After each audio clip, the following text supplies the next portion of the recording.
জমির মালিকানা হস্তান্তরের নাম হলো মিউটেশন। অর্থাৎ মিউটেশন মানে ভূমি রেকর্ডে নতুন মালিকের নাম অন্তর্ভুক্তিকরণ, সেটাকে মিউটেশন বলা হয়। যখন কোনো ব্যক্তি কোনো জমি বা জায়গা কিনে বা ওয়ারিশ সূত্রে সেই জমির মালিকানা হয়, সেক্ষেত্রে ভূমি দপ্তরের যে রেকর্ড, সেই রেকর্ডে সেই যার কাছ থেকে জায়গাটি কিনেছেন তার নামটি কাটিয়ে যে ক্রয় করলেন তার নামটি সংযুক্ত করার যে প্রক্রিয়া, সেই প্রক্রিয়াই হচ্ছে মিউটেশন। তো এই মিউটেশন প্রক্রিয়াটি অনেকেই মনে করেন এটি খুব জটিল পদ্ধতি এবং এটা মোহরি বা দালাল ছাড়া কোনো মতেই সম্ভব নয়। কিন্তু আপনারা চাইলে মিউটেশন পদ্ধতিটি নিজেরাই আপনারা করতে পারবেন। তো এর অনলাইন পদ্ধতি চালু হয়েছে। তো কিভাবে আপনারা অনলাইনে মিউটেশন করবেন এটা নিয়ে আমি অলরেডি ডিসক্রিপশনে দেওয়া থাকবে, এছাড়াও ভিডিওর আই বাটনেও সেই ভিডিও দেওয়া থাকবে। আপনারা একবার দেখে নেবেন যে কিভাবে আপনারা অনলাইনে মিউটেশনের জন্য আবেদন করবেন। তো এই মিউটেশন প্রক্রিয়া অনলাইনে আবেদন করার পর আর কি ডকুমেন্টস লাগবে বা অনলাইনে অ্যাপ্লিকেশন হয়ে যাওয়ার পর পরবর্তী পদ্ধতি কি আছে, তারই সম্পূর্ণ ও সহজ প্রক্রিয়া আজকের ভিডিওর মাধ্যমে আপনাদের তুলে ধরবো। ভিডিওটি স্কিপ না করে আপনারা সম্পূর্ণ দেখবেন এবং আমাদের সাথে থাকবেন। আমাদের চ্যানেলে যদি আপনারা নতুন হয়ে থাকেন, চ্যানেলটিকে সাবস্ক্রাইব করে রাখবেন ও পাশে থাকা বেল আইকন প্রেস করবেন, যাতে এই ধরনের আরও ইনফরমেটিভ ভিডিও নোটিফিকেশন আপনারা সহজেই পেয়ে যেতে পারেন। তো সর্বপ্রথম আপনারা মিউটেশনের অনলাইন যে অ্যাপ্লিকেশন, সেই অ্যাপ্লিকেশনটা করে নেবেন। অনলাইন অ্যাপ্লিকেশন করে নেওয়ার পর অনলাইনে আবেদন করার পর আপনারা অনলাইন থেকেই মিউটেশন অ্যাপ্লিকেশন এবং মিউটেশনের যে ডিক্লিয়ারেশন, এই দুটো পিডিএফ আপনারা পেয়ে যাবেন।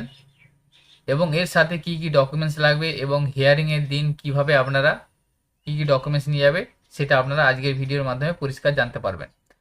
তো সর্বপ্রথম 1 নম্বর ডকুমেন্টস হিসাবে আপনাদের লাগবে অনলাইন অ্যাপ্লিকেশন ফর্ম। অর্থাৎ মিউটেশন অ্যাপ্লিকেশন করার সময় যে ফর্মটা আপনারা পাচ্ছেন, আপনারা এখন অন স্ক্রিনে দেখতে পাচ্ছেন, এই অনলাইন ফর্মটা আপনাদের প্রথমে লাগবে। দ্বিতীয় হচ্ছে আপনাদের অনলাইন ডিক্লিয়ারেশন। এটা আপনারা অনলাইনে অ্যাপ্লাই করার পর যে ডিক্লারেশন পাবেন, এই ডিক্লারেশন ফর্মটা লাগবে। এই ডিক্লারেশন ফর্মে আপনাদেরকে 10 টাকার রেভিনিউ টিকিট আপনাদেরকে দিতে হবে।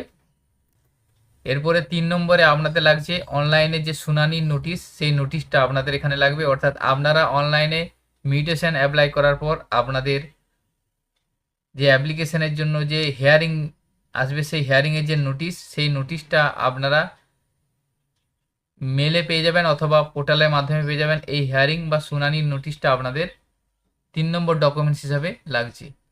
নাম্বার 4 হচ্ছে বিবাদী পক্ষকে যে শুনানির নোটিশ পাঠিয়েছেন তার প্রমাণপত্র। অর্থাৎ যে শুনানির নোটিশটা আপনি পেয়েছেন, সেই শুনানির নোটিশটা বিবাদী পক্ষকে আপনাকে পাঠাতে হবে পোস্ট অফিসের মাধ্যমে। সেই যে রিসিভ কপিটা আপনার 4 নম্বর ডকুমেন্টস হিসাবে লাগবে। 5 নম্বরে যেসব দাগের জন্য আপনি মিউটেশন করেছেন, সেই সব দাগের হাল সার্চিং কপি। অর্থাৎ আপনারা যে সমস্ত দাগে মিউটেশনের জন্য অ্যাপ্লাই করেছেন, সেই দাগের যে সার্চিং কপি, সেই সার্চিং কপি আপনাদের লাগবে।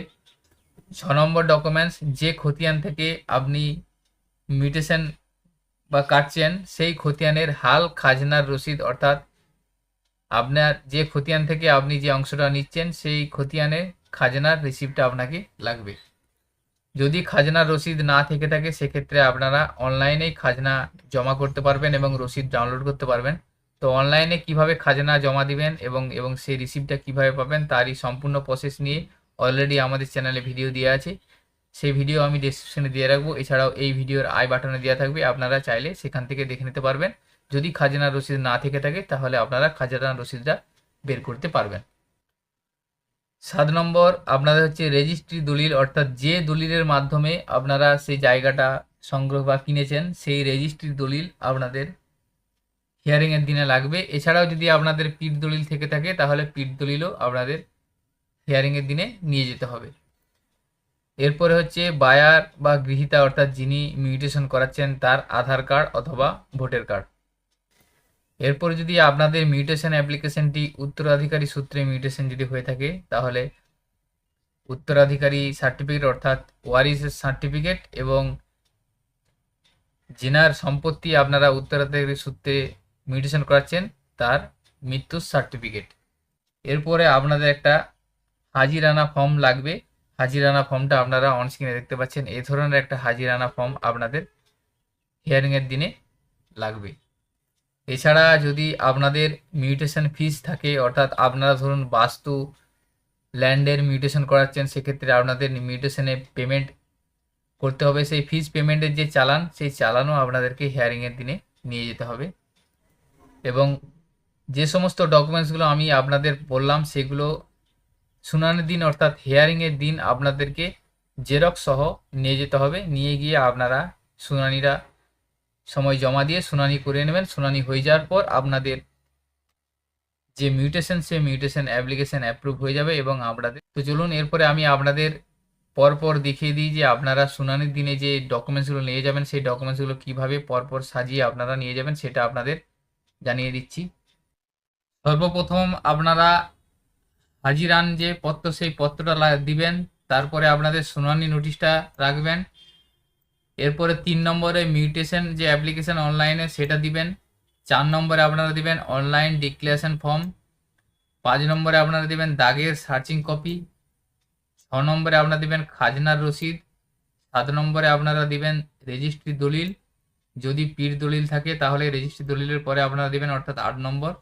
এবং এখানে তারপরে 9 নম্বরে দিবেন আপনারা আধার কার্ড, অর্থাৎ বায়ার যিনি তার আধার কার্ড। এরপরে 10 নম্বরে আপনাদের যে পেমেন্ট চালান, অর্থাৎ যদি আপনাদের পেমেন্ট থাকে, যেহেতু বাস্তু ল্যান্ড থাকলে পেমেন্ট থাকবে, সেই পেমেন্টের চালানটা দিবেন। এবং 11 নম্বরে আপনারা দিবেন বাই পোস্ট রিসিভ, অর্থাৎ আপনারা যে শুনানির নোটিশটা আপনারা বিবাদীকে পাঠিয়েছেন তার যে রিসিপ্ট, সেই রিসিপ্টটা দিবেন। এরপরে যদি আপনাদের উত্তরাধিকারী সূত্রে মিউটেশন থাকে তাহলে আপনারা উত্তরাধিকারী পত্র অর্থাৎ ওয়ারিশ সার্টিফিকেট দেবেন এবং পূর্বপুরুষের মৃত্যু সার্টিফিকেট দিবেন। এইভাবে আপনারা পরপর ডকুমেন্টসগুলো সাজিয়ে নেবেন। সাজিয়ে নেওয়ার পর নির্দিষ্ট ডেট এবং টাইমে গিয়ে বিএলআর অফিসে গিয়ে শুনানিটা করিয়ে নেবেন। তো আজকের ভিডিওতে আপনাদের এই ইনফরমেশনটি শেয়ার করা ছিল। আশা করি মিউটেশন সম্পর্কে তথ্যটি আপনাদের খুবই ভালো লেগেছে। যদি ভালো লেগে থাকে বা উপকারে আসে তাহলে আমাদের চ্যানেলটিকে সাবস্ক্রাইব করে পাশে থাকা বেল আইকন প্রেস করবেন, যাতে এ ধরনের আরও ইনফরমেটিভ ভিডিওর নোটিফিকেশান আপনারা সহজেই পেয়ে যেতে পারেন। এছাড়াও মিউটেশন সম্পর্কিত যদি কোনো স্কোয়ারিজ থেকে থাকে তাহলে আমাদের সাথে যোগাযোগ করবেন বা কমেন্ট সেকশনে কমেন্ট করবেন, আমরা রিপ্লাই দেওয়ার চেষ্টা করব। সকলে ভালো থাকবেন, সুস্থ থাকবেন, ধন্যবাদ।